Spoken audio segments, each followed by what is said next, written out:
One of the unfortunate effects of the division of social science into individual disciplines is a tendency to compartmentalize our knowledge of the human condition.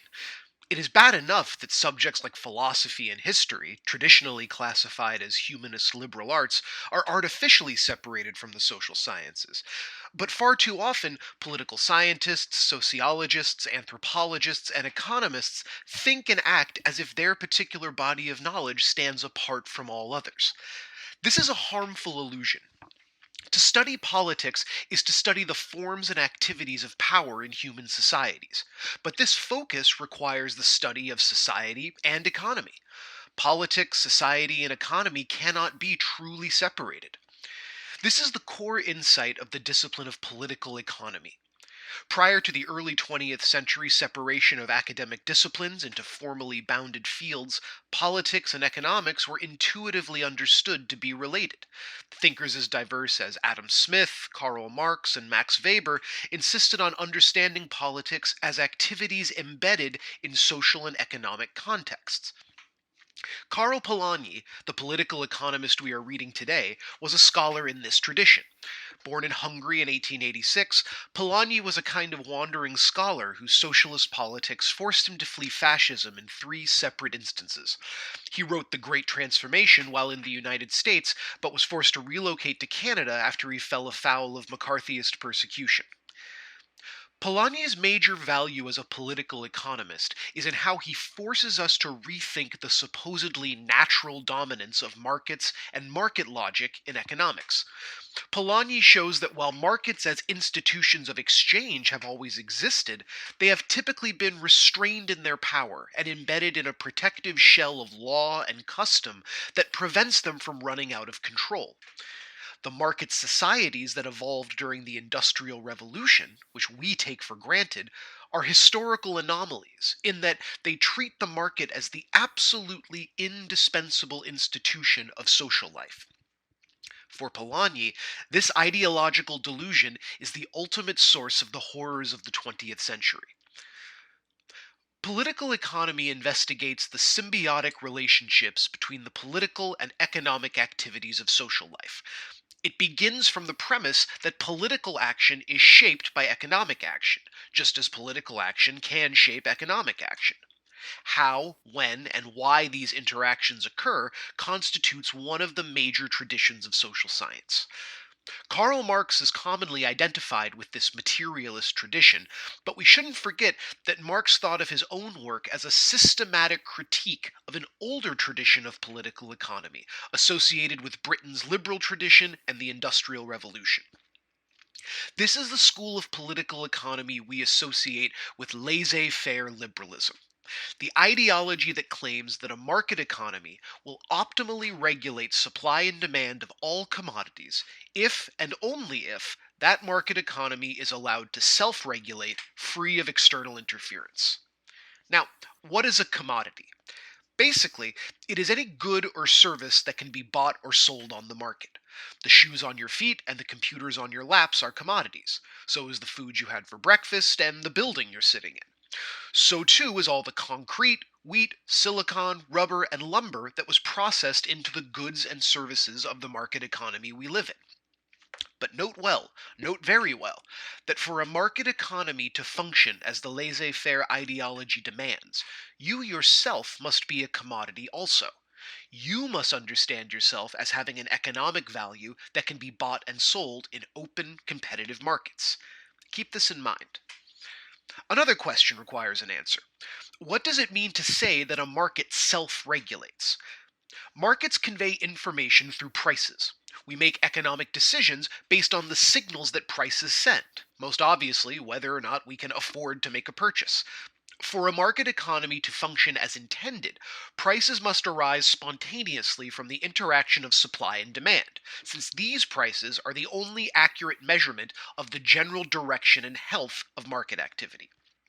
If prices are artificially inflated or deflated, the signaling system is corrupted, the flow of commodities is disrupted, and the ability of the market to deliver goods and generate wealth degrades. The obvious consequence of this theory of market self regulation is that any attempt by other social actors to interfere with the price mechanism must be rejected in principle, since interference would, by definition, be harmful. This theory has had two major effects on world politics since it arose in the early 19th century. First, it provided the ideological and practical basis for the recurrent periods of capitalist expansion that yielded today's global market. Second, it obscured the fact that capitalist markets have always been intensely regulated, and that, in a manner of speaking, laissez faire was planned. From its earliest development in late medieval northern Italy, western Germany, and southern England, the capitalist form of economic production broke up other patterns of economic life and dissolved existing social orders, all in order to smooth the workings of the market. By the 17th century, as European exploitation of the New World drove the expansion of global trade and strengthened the market economies of these capitalist heartlands, new social institutions that manipulated system of credit and debt, what we would call banks, had proven that capitalism was capable of generating wealth in new ways. In fact, capitalism would not be possible without credit, that is, a legally enforceable means of borrowing and repaying capital.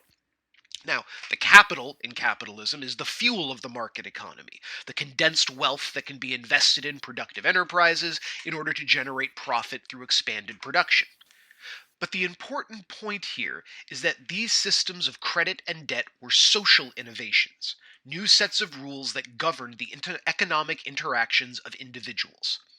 Without these social institutions, markets would not have been able to effectively absorb the new flows of commodities from the New World and Asia, and capitalism would have failed to expand outside of a few geographical clusters. Market economies do not emerge spontaneously. They are brought into being through the application of certain rules. Extending credit and taking on debt is an inherently risky activity and invariably generates conflict among participants. Hence the importance of an enforceable code of law to regulate these activities. A code of law that, like any other, is ultimately based on the state's coercive power and reflects the existing hierarchies of authority within that state. This so called classical political economy, and the liberal tradition it emerged from, was steeped in the unique circumstances of early 19th century Britain, where the interaction of capitalist economics and the Industrial Revolution was in the process of creating the first market society. In market societies, the unavoidable logic of the market is expanded into all social relationships. This logic seeks to commodify all aspects of society, in effect processing them so as to make them useful for market competition and exchange. Polanyi insists that market society relies on turning three factors of social life, factors that are indispensable for a functioning society, into commodities. These factors are money, land, and labor. Our entire financial system relies on the assumption that money is a commodity like any other. That is, in our society, money is not just a medium of exchange, a utilitarian way of representing value for trading purposes. For us, the purpose of money is to make more money. Wall Street is the nexus of a global industry that takes sums of money and seeks to relentlessly grow those sums. Huge fortunes are made in these games of credit and debt. Now, the price we pay to use money that isn't ours is called interests. When we take out loans for school or cars or houses, we borrow money that we promise to repay plus extra in interest. This interest is the creditor's profit. It's the upside of having money to lend and the assurance that it will be paid back plus some, or else. In all settled societies prior to the Industrial Revolution, land was the ultimate form of wealth. Feudalism was premised on the idea that all wealth was ultimately drawn from the land. Accordingly, land ownership and political power went hand in hand, and there were strict limits on the ability to buy or sell land on the market. Opening land to market forces is always a decisive step in the introduction of capitalism, because it subjects the traditional bastion of power to the status of a commodity that can be bought and sold just like any other. The price we pay to use land that is held in private hands is rent, something most of us here are no doubt familiar with. Most important, though, is labor. Pre capitalist social orders relied on a wide variety of institutions that organized human labor. In some places, agriculturalists owned their own land or worked communal holdings. Others were dependents, bound to the land in one or another unfree conditions. Craftsmen and professionals were organized by guilds or corporations that protected the interests of those members. What was new to market society was a free market in labor. Polanyi says this is an absolutely indispensable institution for market societies. A free market in labor is a market where individuals, like me and you and anyone who has ever worked a job, sell their labor power to the highest bidder. The price our labor power fetches on the market, the price we're paid to compensate us for the use of our powers and our time, is a wage. It's the paycheck you get every 2 weeks, announcing the value of your labor in a market society. Here is where the question of outside interference in market functioning becomes explosive. If I'm a farmer who owns his land, who grows a field of corn, and can't find a buyer at a fair price, I might bitterly regret wasting that corn. But my land remains, I can plant again, and my family won't starve. If I'm a laborer with only my hands and my brain to sell, and I can't find a fair price for my labor, I face hunger and homelessness. A free market in labor disciplines its participants with the threat of hunger and dispossession, and advantages those with the resources to buy labor in the first place. This is why market societies inevitably produce forms of social resistance, like labor unions. Labor unions tend to arise in any capitalist society because capitalism produces pressures and dangers that workers band together to push back against. Polanyi would call this an instance of the double movement. As the demands of the market dissolve existing social networks and throw defenseless individuals into the market, spontaneous forms of social protection emerge. These movements all seek to push back against the destructive tendencies of the market. In some cases, these movements aim to resist the expansion of capitalism altogether, but the most successful have been those that have sought to rein in or channel the destructive tendencies of capitalism. This is why so many capitalists have seen political democracy as an existential threat to the order they dominate. As democracy expands, it integrates middle and working class voters who have plainly anti capitalist interests. Democracy is a danger because it provides the means for the victims of capitalism to regulate the system in their interests. Several prominent theories of fascism understand it as a form of politics that aimed to destroy democracy in order to safeguard capitalism. If fascism is one response to the pressures generated by market society, so is social democracy and the welfare state. Only under the pressure of industrialization did states begin to consider themselves to be responsible for guaranteeing the basic welfare of their subjects. In many cases, socialist and democratic mass movements pressured ruling classes into creating welfare institutions, while in other cases, ruling classes created their own welfare systems in order to undermine the appeal of radical political movements. The most expansive welfare states decommodify people in important ways. Nordic social democracies, for instance, offer many subsidies that allow people to leave the labor force to raise children, care for parents, etc., without threatening their income, shelter, access to medical care, and so on. All industrialized democracies besides the United States guarantee health insurance to their citizens, ensuring that one's ability to receive medical care does not depend on employment status.